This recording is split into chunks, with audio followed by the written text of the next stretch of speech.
বুধবার কংগ্রেস সাংসদ রাহুল গান্ধীর ভারত জোড়ো ন্যায়যাত্রা বিহার থেকে পশ্চিমবঙ্গের মালদা জেলায় প্রবেশ করতেই খবরের শিরোনামে এদিন মালদা জেলায় রাহুল গান্ধীর গাড়ির কাচ ভেঙে যায় দুষ্কৃতীদের ছোড়া পাথরের আঘাতে।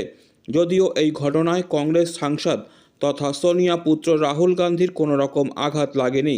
সঙ্গে থাকা বিশেষ নিরাপত্তা কর্মীরা দ্রুত রাহুল গান্ধীকে নিরাপদ স্থানে সরিয়ে নিয়ে যায় বলে সূত্রের খবর।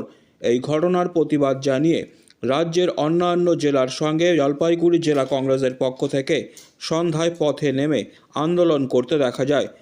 জেলা কংগ্রেস কার্যালয় রাজীব ভবন থেকে জেলা সভাপতি পিনাকি সেনগুপ্তের নেতৃত্বে কংগ্রেস কর্মী সমর্থকরা দলীয় পতাকা হাতে মিছিল করে মালদার ঘটনার জন্য রাজ্য সরকারকে ভৎসনা করে কোতোয়ালি থানা পর্যন্ত মিছিল করে।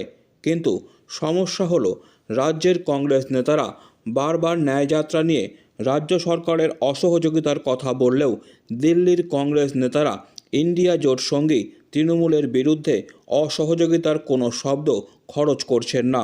বরং জয়রাম রমেশের মতো প্রবীণ কংগ্রেস নেতাদের কণ্ঠে বারবার তৃণমূল সুপ্রিমোর প্রশংসা শোনা যাচ্ছে।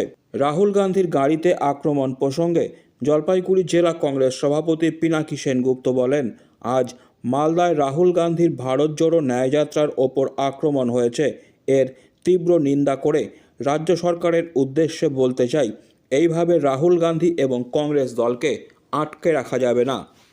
জিনিস অত্যন্ত অনৈতিক এবং কুরুচিপূর্ণ একটা রাজনৈতিক অসৌজন্যতামূলক বিষয় আমরা কয়েকদিন ধরে লক্ষ্য করছি।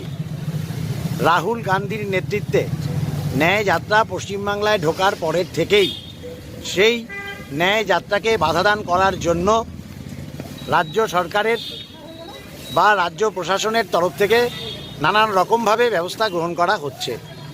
পাশাপাশি রাজনৈতিক অসৌজন্যতামূলক ব্যবহার আমরা দেখতে পাচ্ছি। কোথাও ফ্লেক্স ছেঁড়া হচ্ছে, কোথাও ফ্ল্যাগ তুলে নেওয়া হচ্ছে, কোথাও আমাদের পতাকাগুলিকে খুলে দিয়ে তার উপরে অন্য পার্টির পতাকা লাগিয়ে দেওয়া হচ্ছে, আবার পারমিশনও দেওয়া হচ্ছে না আমাদের কর্মসূচি পালনে। এই বিষয়ে আপনারা জলপাইগুড়িতে প্রত্যক্ষ করেছেন। আজ যখন মালদার হরিশ্চন্দ্রপুরে সেই ন্যায়যাত্রা প্রবেশ করে, সেই হরিশ্চন্দ্রপুরে গিয়ে দেখা যায় যে রাহুল গান্ধী যে গাড়িতে করে যাত্রাটা করছেন সেই যাত্রার কাজ ভেঙে দেওয়া হয়েছে। আমরা জবাব চাইছি রাজ্য প্রশাসনের কাছে, আমরা জবাব চাইছি রাজ্য সরকারের কাছে। যখন কোনো একজন রাজনৈতিক ব্যক্তিত্ব কোনো জায়গায় রাজনৈতিক কর্মসূচি পালন করতে যান, এটা প্রোটোকল অনুযায়ী সম্পূর্ণভাবে নিরাপত্তা দেওয়া এবং সেই কর্মসূচি সুচারুভাবে পালন করার ব্যাপারে সহযোগিতা করা রাজ্য সরকারের, রাজ্য প্রশাসনের উচিত। এক্ষেত্রে সেটা করা হচ্ছে না।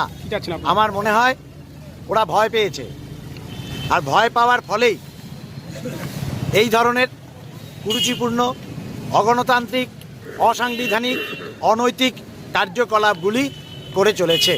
যারা ঘৃণা এবং বিভেদের রাজনীতি করে, যারা দুর্নীতির রাজনীতি করে, যারা রাজনীতিটাকে পেশা হিসেবে দেখে, যারা ভালোবাসা বা একতার বার্তা ছড়িয়ে দিক মানুষের মধ্যে, এটা চান না।